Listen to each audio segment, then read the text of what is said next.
جو پہلا نام ہے وہ ہے رضوان الحق. رضوان الحق B.Ed 3rd سیمسٹر کے اسٹوڈنٹ ہیں. انہوں نے اسپیچ کمپٹیشن میں 2nd پوزیشن حاصل کیا تھا اور یہ اپنی اسپیچ یہاں پہ رکھیں گے. رضوان الحق.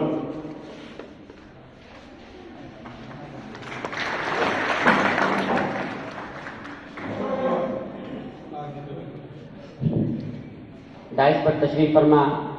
مانو سی پی کے پرنسپل ڈاکٹر فیض احمد صاحب اور آج کی اس جلسے کی صدارت کر رہے ہیں، اور ہمارے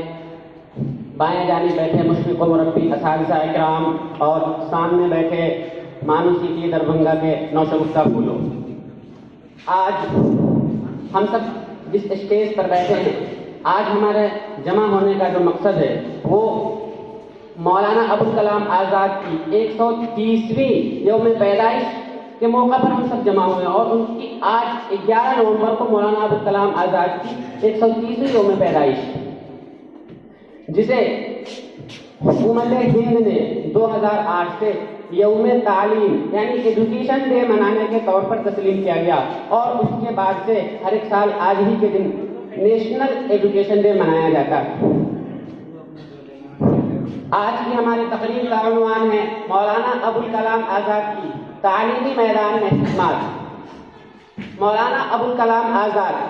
کی تعلیمی خدمات کو جاننے سے پہلے اگر ہم مولانا کے بارے میں جان لیں گے تو ان کے خدمات کو اور بہتر طریقے سے سمجھ سکیں گے. تو سب سے پہلے میں مولانا کی حیات زندگی پر تھوڑی سی مختصر گفتگو کرتا ہوں. مولانا کی پیدائش سعودی عرب کے مکہ معظمہ میں ہوئی، کیونکہ ان کے والدین 1857 کے غدر میں ہندوستان چھوڑ کر مکہ چلے گئے تھے، لیکن ایک مرتبہ پھر سے انہیں جب بیماری آئی تو وہ کلکتہ علاج کے لیے آئے اور پھر سے کلکتہ ہی آ کر رہ گئے. مولانا بچپن سے ہی نہایت ہی ذہین اور متین تھے. مولانا کا بچپن سے ہی پڑھنے میں بہت زیادہ شوق تھا. وہ دن رات کتابوں سے ہی لگے رہتے تھے، اور ایک کہا جاتا ہے کہ فنہار بروا کے چکن پات، یعنی جو پودا پیدائش کے وقت ہی جس کا پھول کھلا ہوتا ہے، جس کا پتا کھلا ہوتا ہے، وہ پہچان لیا جاتا ہے کہ بڑا ہو کر ضرور چمن میں گل کھلائے گا. اسی طرح سے مولانا کا بچپن کا ایک واقعہ بیان کیا جاتا ہے کہ مولانا جب آپس میں کھیلتے تھے، جیسے عام طور پر آج کل ہمارے دور میں ہمارے بچے لوگ کھیل کھیلا کرتے ہیں، گھریلو کھیل، اس میں بھی مولانا کا ایک عظیم مرتبہ ہوا کرتا تھا. اور اس کی مثال یوں دی جاتی ہے کہ مولانا نے بچپن میں ہی جو کھیل کھیلا کرتے تھے، ان کھیلوں میں بھی مولانا ہر ایک کھیل کی صدارت کرتے تھے، اور وہ کہتے تھے کہ تم لوگ لائن میں کھڑی رہو، ہم اسٹیج پر بیٹھیں گے یا ہم باہر سے تشریف لائیں گے، اور تم لوگ ہمارے لیے تالیاں بجانا اور ہمارا استقبال کرنا کہ دہلی کے بہت بڑے عالم آ رہے ہیں، دہلی کے بہت بڑے لیڈر آ رہے ہیں. تو بچپن کے ان واقعات سے پتہ چلتا ہے کہ مولانا کے اندر کتنی صلاحیت کود کود کر بھری ہوئی تھی. مولانا 11 سال کی عمر میں ہی ماہنامہ الہلال رسالہ جاری کیا، جس کے پہلے ہی اداریہ میں انہوں نے اپنے مقصد کو واضح کر دیا تھا کہ ہم آج کا ہمارا ہندوستان آزاد ہونے میں کیوں ناکام رہا ہے، انگریز ہمارے اوپر کیوں غالب آتے جا رہا ہے، وہ کون سی وجوہات ہے جس سے ہم پچھڑ رہے ہیں اور ہمارا سماج، ہمارا معاشرہ آگے تک نہیں بڑھ پا رہا ہے. تو انہوں نے سب سے پہلے کہا کہ ہمارے اندر جو سب سے بڑی کمی ہے وہ ایک ہے کہ تعلیم کی کمی، اور دوسری جو بڑی کمی ہے وہ ہمارے جو رہنما ہیں، جو سیاستدان ہیں، وہ ہمیں صحیح راہ پر، صحیح جانب ہماری رہنمائی نہیں کر رہے ہیں. وہ ہمارے لیڈرشپ میں کہیں نہ کہیں کچھ کھوٹ دکھا رہے ہیں، یا تو وہ انگریزوں کی طرفداری کر رہے ہیں، یا ان کے اندر وہ صلاحیت نہیں ہے کہ وہ مسلمانوں کو، ہندوستانیوں کو انگریزوں کی چنگل سے چھڑا سکے. اور جو تیسری سب سے بڑی اہم وجوہات بتائی کہ تعلیم، کہ ہمارا سماج تعلیم میں بہت پچھڑا ہوا ہے، ہمارے اندر تعلیم کی کمی ہے. اور اس وقت انگریزوں نے تعلیم کو اس طرح سے پیش کر دیا تھا کہ ہندوستانیوں کے پاس تعلیم ہے ہی نہیں، یا ان کے پاس جو تعلیم تھی ان کی استعداد کو، ان کی صلاحیت کو جو ماننے کی کوشش کر رہے تھے. لیکن مولانا نے ان کا بڑھ چڑھ کر حصہ لیا، اور ان کے خلاف لکھنا ہی نہیں، بولنا ہی نہیں، بلکہ ہر ایک میدان میں ان کا پورا بھرپور مقابلہ کیا. اس کے لیے مولانا کو جیل بھی جانا پڑا. مولانا نے جو رسالے جاری کیے تھے انہیں جمع بھی کرنی پڑی، انہیں انگریزوں نے اس پر پابندیاں بھی لگائی، لیکن مولانا اپنے کام کو جاری رکھے. اور جب ہندوستان آزاد ہوا تو 1947 میں جواہر لال نہرو کے کیبنٹ میں جو سب سے عظیم مرتبہ والی شخصیت یا تعلیم کے میدان میں جو سب سے ماہر تھی، ان میں سب سے پہلا نام مولانا ابوالکلام آزاد کا آتا تھا، اور اسی وجہ سے مولانا کو بھی وزیر تعلیم کے عہدے سے نوازا گیا۔ اور مولانا نے جب اس وزیر تعلیم کے عہدہ سنبھالا تو اپنی ہنر کا اور اپنی صلاحیت کا بخوبی استعمال کیا، اور انہوں نے شروع سے ہی ہندوستان میں جو انگریزی مغلوبیت جو تعلیمی سماج تھا اس کے خلاف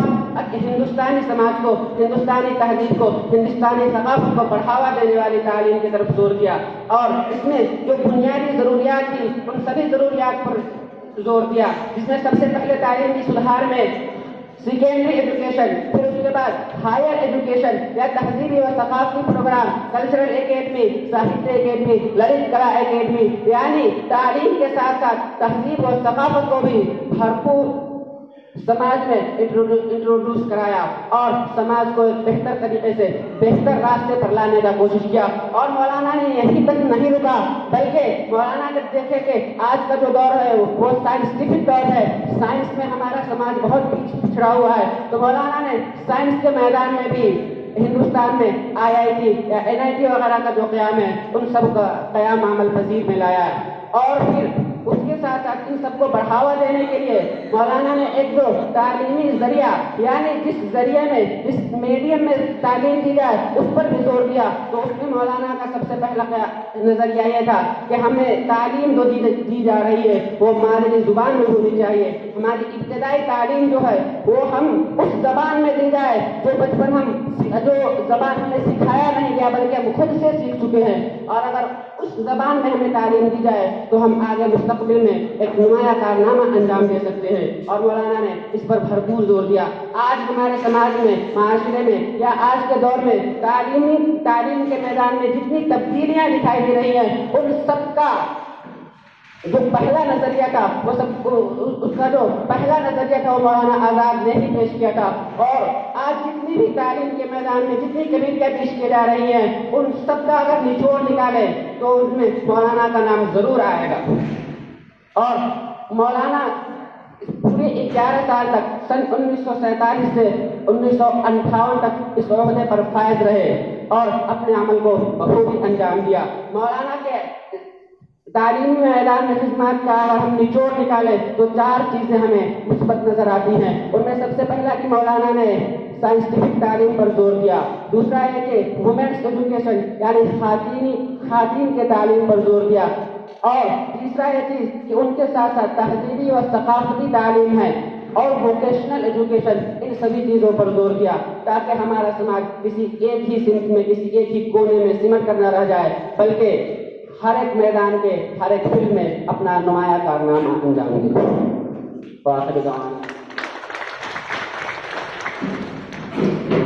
بہت بہت شکریہ رضوان الحق۔ اس کے